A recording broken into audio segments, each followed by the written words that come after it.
It's the Marty Show.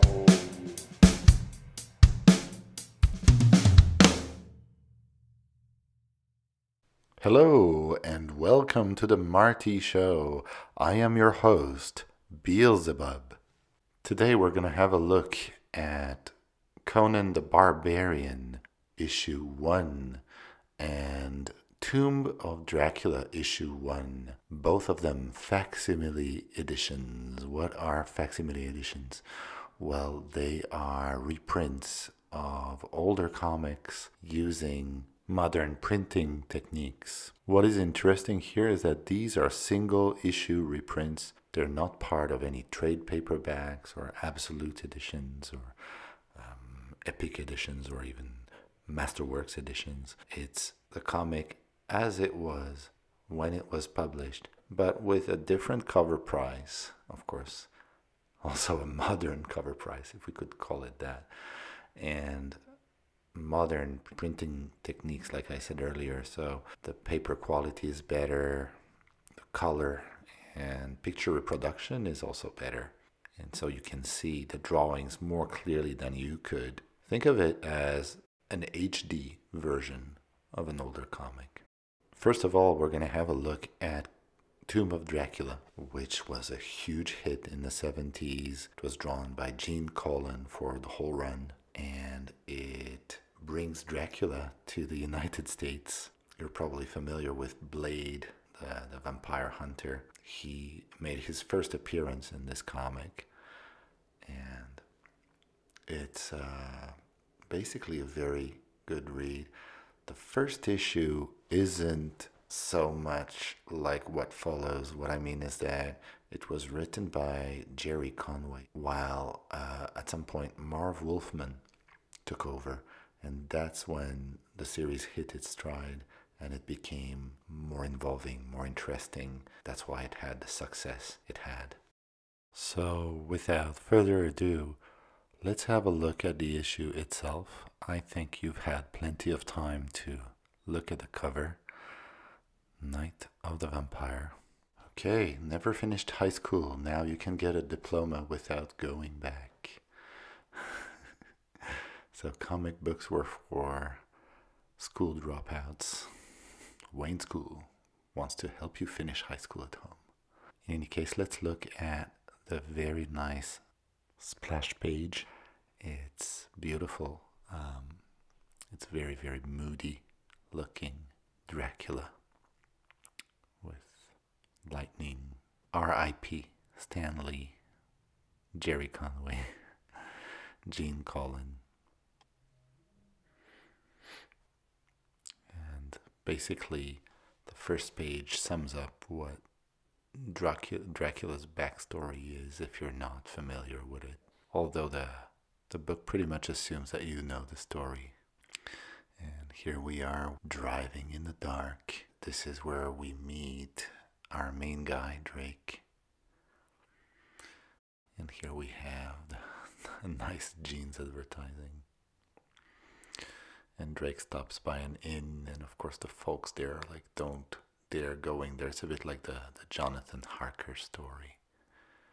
Yet Drake still goes, despite the warnings, along with his friend and, well, his two friends.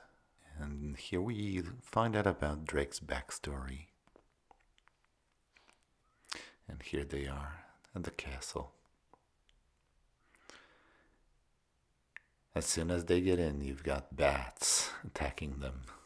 That's a pretty common trope in vampire stories. Also, the floor isn't at all solid. It breaks as the friend steps on it and finds a crypt and finds Count Dracula's tomb. And although Dracula's long dead, he can still manipulate people into removing the stake that killed him. And that's how Dracula comes back to life. And as you can see, Dracula isn't fooling around. The guy shoots him, but Dracula is like No, you're not gonna do anything to me. And Dracula just says, I've no time for struggling, and throws the guy down a well. Who knows where that well goes, but basically it kills him. Here Dracula stares down the well and is like, it appears as if I'm in a different time than when I died. Nice picture here, nice teeth, nice drawing, very, very moody again. Still clueless as to what happened to their friend Drake, and his friend, our female friend, are looking for him. Then a bat suddenly appears, and it's, of course, Dracula, who mesmerizes the young woman. So Drake slaps her. I'm not sure that's very PC nowadays, but slaps her unconscious, and he takes a mirror of hers that actually is made of silver somehow. He knows that silver is something that could possibly defeat a vampire. And so Dracula turns into a bat and flies away. Nice sequence there. Then Drake picks up his friend and exits. Dracula doesn't waste any time and attacks a woman on the street. And that's when the villagers find her, and they're like, oh no, Dracula is back. The curse is back. And Dracula, again, doesn't waste any time and finds Drake's friend, although she's wearing a cross, which is something that Dracula obviously doesn't like. Drake confronts him again with a mirror, and he throws it at Dracula's face, but Dracula is like, do you really think a mirror could destroy me, even if it's made of silver? For whoever strikes Dracula strikes death. The friend regains consciousness, and she screams, Frank, as Frank Drake is lying unconscious.